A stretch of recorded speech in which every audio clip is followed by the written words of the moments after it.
Hi and warm welcome from me, from Karl. As promised, I'm back on the posting horse, back on educating and and looking into the data center market and what's happening, where we are, and where we especially where we're headed. So I've seen over the past year a tremendous trend for me evolving around sustainability efforts in especially in my 6 year or so journey, trying to come up with the most sustainable data center and cloud services. And I want to go over some points that are discussed heavily, but we are missing and lacking sometimes some solutions or effective measures.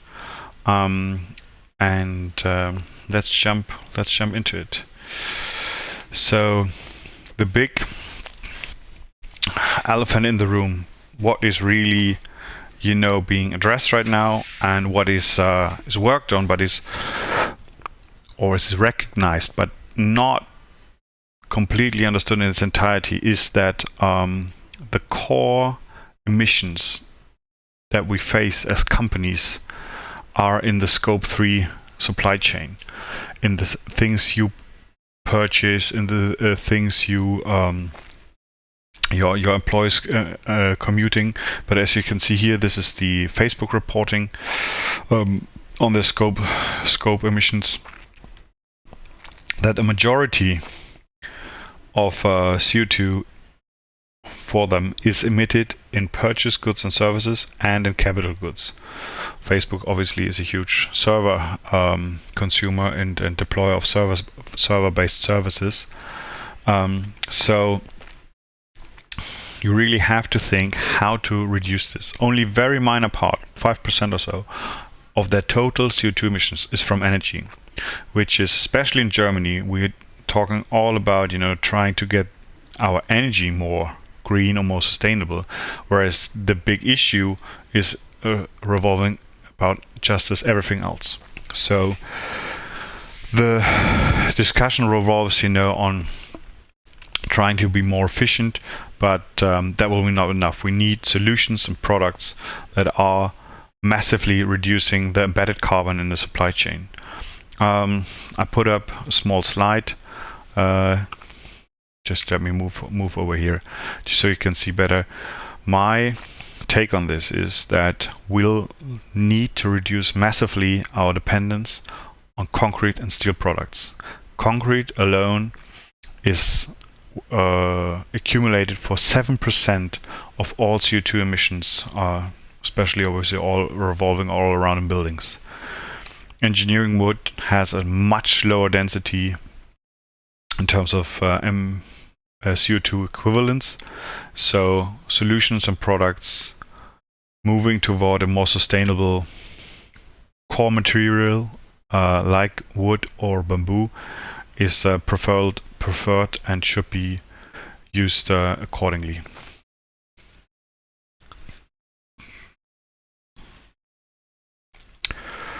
Another big issue, another big trend is liquid cooling. I've highlighted this video of Serve the Home. Happy to link their video in the description below.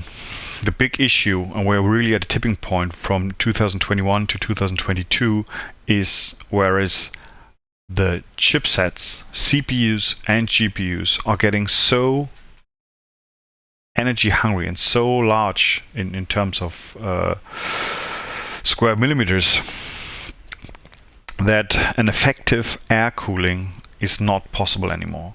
Hence, we will see more facilities incorporating liquid cooling in the form of immersion cooling, submersed the whole equipment in liquid, direct-to-chip cooling, and rear door cooling, because with rising TBDs in the chips, we also see rising densities, energy densities in the rack, which will become an issue and a problem for lots of facilities with low energy densities and effective policies that currently are not allowing them to have liquid in their white space, which if you're not able to cool your servers, your racks, basically your facilities will become redundant, and I believe there will be massive upgrade in terms of liquid cool system in existing facilities. Related to the first trend of liquid cooling is also the demand for heat reuse. The data centers are uniquely qualified to recycle or recircle their energy by reusing server energy and having them used into heat grids. Especially with liquid cooling, you come to effective temperatures after 60 degrees. You can elevate that with heat pumps up to 80, 85 degrees, wherever you want to, in an effective way. But heating greenhouses, supporting algae plants, or fish and shrimp farming to really reuse the heat and make an effective data center a climate positive one, as shown by some already really good examples, that will becoming more and more important. Also, there is a huge growing demand going away from cloud hyperscale data centers, which are still existing and are still growing, but we see an increasingly demand for data centers that bring the workload that are in between the user and the hyperscaler. Just bring the data closer to the user, beneath 5G towers, in the production, in autonomous vehicles, or in the autonomous vehicle infrastructure. And there are lots of companies in the cloud space that also believe that their way to grow and move is not by building huge hyperscalers, but building and distributed infrastructure. There is most likely the next successful hyperscaler will have a distributed cloud system with geo-redundant smaller units of data centers and maybe some central hubs, but not the traditional cloud infrastructure as we see it right now.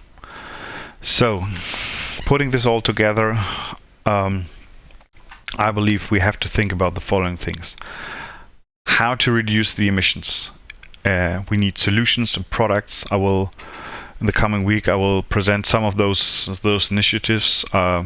Really look into where is efficiency hidden for the next decade. We cannot use energy, and we need to be able to cool our servers and reuse this energy, because it's the easiest way to create a positive impact in your surrounding and with your data center. If you're able to show a heat reuse case, we also will present one of those solutions this week.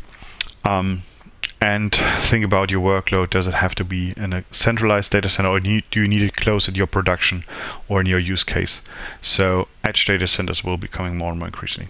With that, I say thank you, and talk to you soon this week. Looking forward for feedback and input. Is there anything else I missed? Is there anything you want to talk about? Hit me up, and talk to you soon. Bye bye.